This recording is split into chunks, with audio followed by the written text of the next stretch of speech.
Interessante incontro tenutosi presso l'auditorium dell'Oratorio Salesiano San Giusto a Portoviro, promosso dalla Questura di Rovigo e rivolto agli studenti dell'Istituto ENAIP, dal titolo La mafia non è cosa nostra.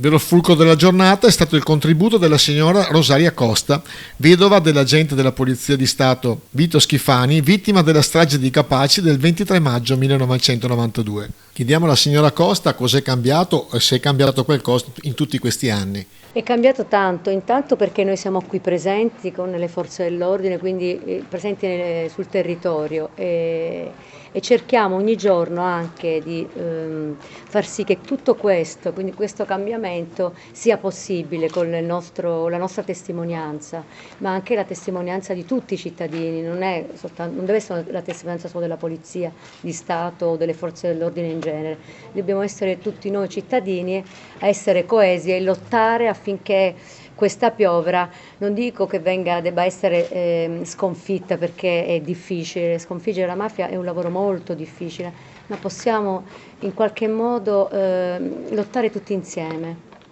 Ecco, in questi anni lei ha fatto veramente tanti incontri, specialmente con i giovani.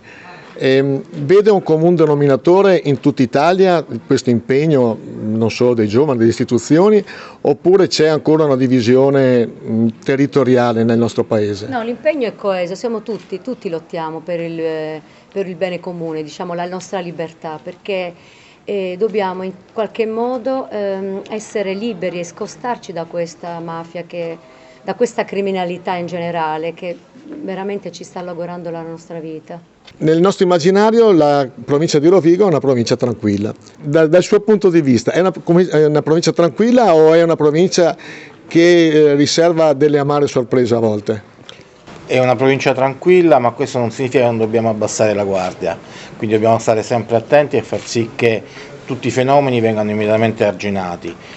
Si pensa a volte che del resto il Veneto è stato colpito da una mafia, la famosa mafia del Brenta, quindi nessun territorio è esente da questo problema e a volte si pensa che siano lontani le mafie. Ripeto, c'è stata qui la mafia del Brenta che ha fatto anche delle vittime innocenti, quindi bisogna sempre tenere alta la guardia. L'ENAIP con questi incontri sta cercando di avvicinare sempre di più i giovani.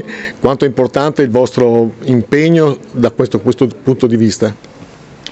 ENAIP è una scuola e vuole avere nel proprio asse culturale diffondere e far conoscere ai ragazzi questo fenomeno, il fenomeno della criminalità. È importante farlo conoscere perché una volta che l'abbiamo conosciuto possiamo combatterlo tutti insieme.